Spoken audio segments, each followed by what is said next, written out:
Bismillahirrahmanirrahim. Assalamualaikum warahmatullahi wabarakatuh. Alhamdulillah, alhamdulillahilladzi hadana li hadza wa ma kunna linahtadiya laula an hadana Allah. Wassalatu wassalamu ala asyrafil anbiya'i wal mursalin sayyidina Muhammadin wa ala alihi wa sahbihi ajma'in, amma ba'd. Puji syukur kepada Allah Subhanahu wa taala. Alhamdulillah, pada malam ini kita masih diberikan nikmatnya sehingga alhamdulillah kita masih bisa hadirkan diri kita di dalam Masjid Al-Kautsar ini. Tentunya ingin semakin mendekatkan diri kita kepada Allah Subhanahu wa ta'ala. Salawat dan taslim atas junjungan Nabiullah Muhammad sallallahu alaihi wasallam. Bapak Ibu yang insyaallah sama-sama kita dirahmati oleh Allah Subhanahu wa ta'ala. Hikmah di balik bulan suci Ramadan.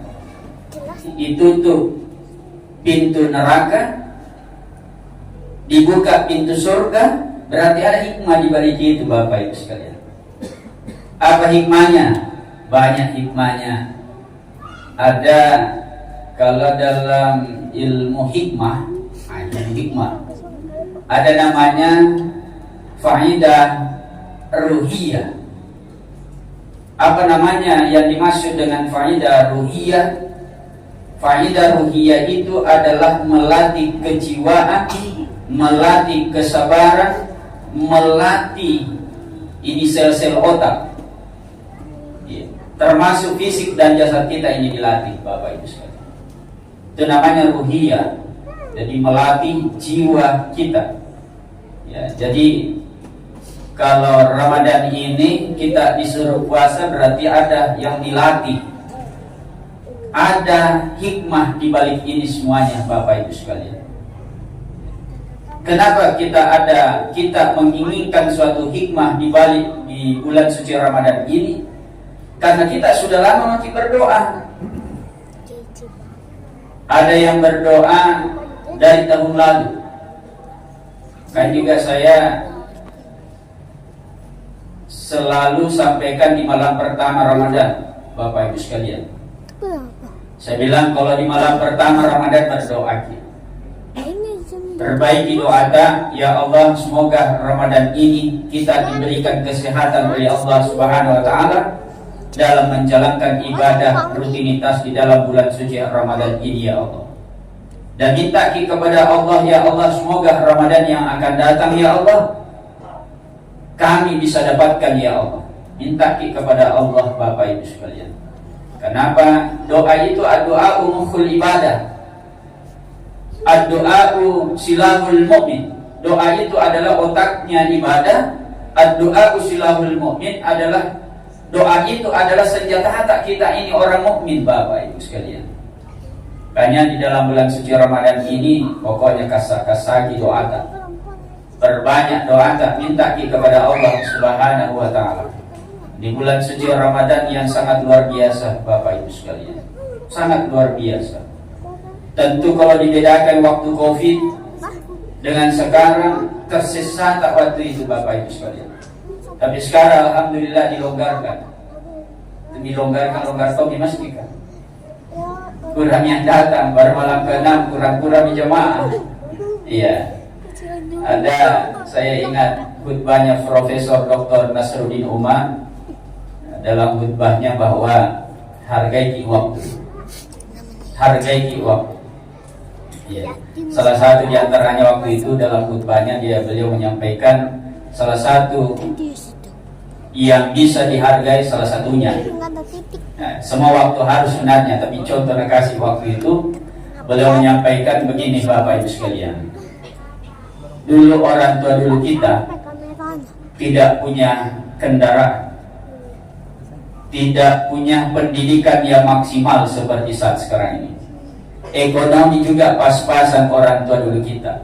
Masjidnya dari rumah itu 10 kilo, 5 kilo, Bapak Ibu sekalian. Jalan kaki orang tua kita. dan bahkan tidak pernah terlambat datang ke masjid. Beliau menyampaikan bahwa hargai waktu, biasakan sholat tahiyatul masjid di masjid. Iya, supaya menghargai waktu, Bapak Ibu sekalian.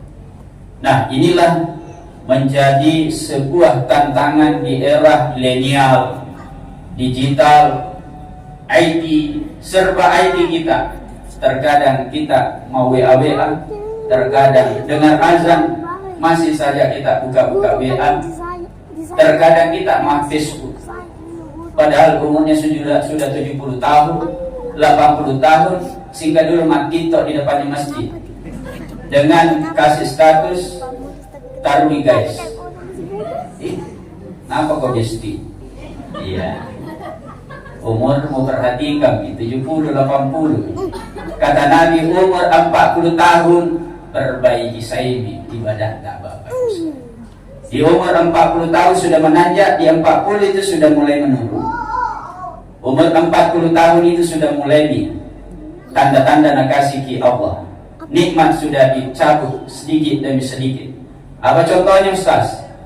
Dicabut demi sedikit-sedikit. Ya, contohnya rambut yang dulunya warna putih menjadi hitam. Oh, tak balik.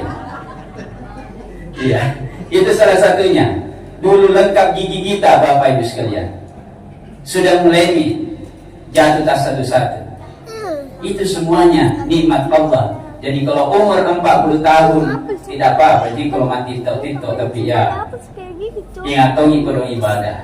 Ya, ingat tongi ibadah. Apalagi Ramadan ini, pokoknya kalau perlu mengaji ki.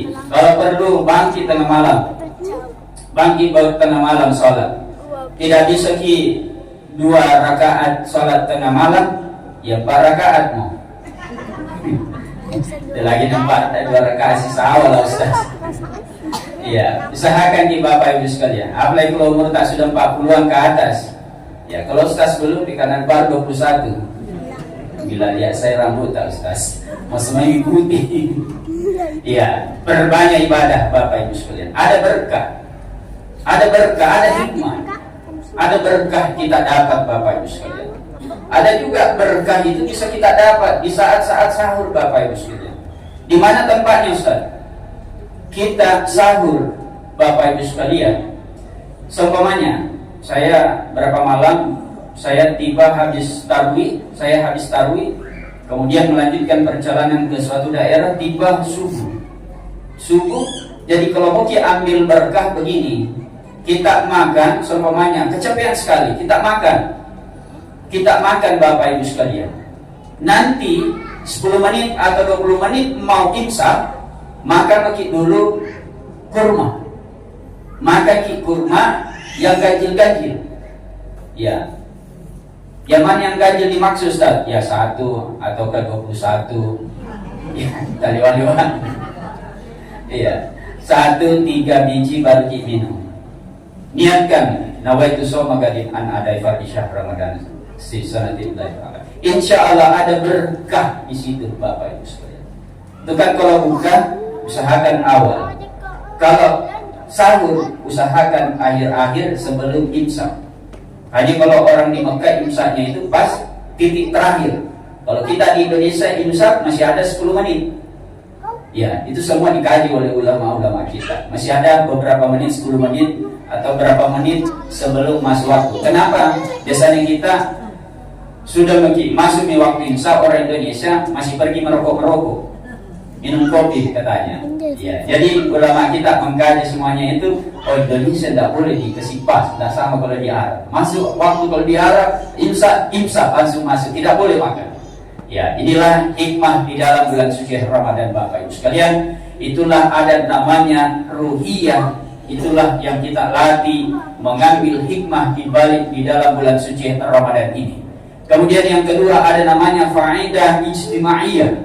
Apa yang dimaksud dengan faedah ijtimaiyah adalah hikmah secara sosial Bapak Ibu sekalian. Kita bawa papa buka di masjid, kita membagi bawa takjil dan sebagainya. Kita berzakat, kita bersedekah, itu namanya ijtimaiyah adalah ada hikmah sosial di dalamnya Bapak Ibu sekalian. Inilah di dalam bulan suci Ramadan ini, inilah semuanya harus dilatih supaya bisa juga menggugurkan ini semua dosa-dosa Bapak Ibu sekalian. Bisa semuanya. Berpuasa saja di dalam bulan suci Ramadan bisa juga menggugurkan dosa. Kenapa bisa, Ustaz? Ya kan, man shoma ramadhana imanan wa ihtisaban ghufira lahu ma taqaddama min dhanbi. Barang siapa yang berpuasa dengan benar dan ikhlas karena Allah, ghufira lahu ma taqaddama min dhanbi, diampuni dosa kita oleh Allah Subhanahu wa taala Bapak Ibu sekalian. Jadi ini banyak ilmu hikmah di dalam bulan suci Ramadan ini Bapak Ibu sekalian, apalagi tarawih. Tarawih jangan lalu Ki Kodong, tinggalkan di tarawih. Ya, semuanya ada sesuatu hal yang sangat mendesak, ya di rumah Ki sendiri apa boleh buat, lakukan di rumah Bapak Ibu sekalian. Tutup Ki dengan witir. Apa bedanya witir tarawih dengan salat tengah malam? Kalau tarawih bisa dilakukan sebelum tidur dan sesudah tidur. Kalau tahajud harus tidur sedikit. Nah, itulah bedanya. Sama-sama salat lain tengah malam, salat malam, tetapi bedanya ada yang harus tidur dulu, ada juga yang ya biar tidak tidur seperti tarawih saat sekarang ini Bapak Ibu sekalian. Dan usahakan Ki witir Bapak Ibu sekalian. Usahakan witir Ki, ya supaya ada hikmah insya Allah keluar daripada bulan suci Ramadan ini. Insya Allah Allah memberikan yang terbaik dalam keluarga kita, dan insya Allah memberikan berkah ketika kita di luar daripada bulan suci Ramadan ini Bapak Ibu sekalian. Sekira ini yang sempat saya sampaikan, lebih dan kurangnya mohon dimaafkan. Wallahul muwaffiq ila aqwamit thoriq. Assalamualaikum warahmatullahi wabarakatuh.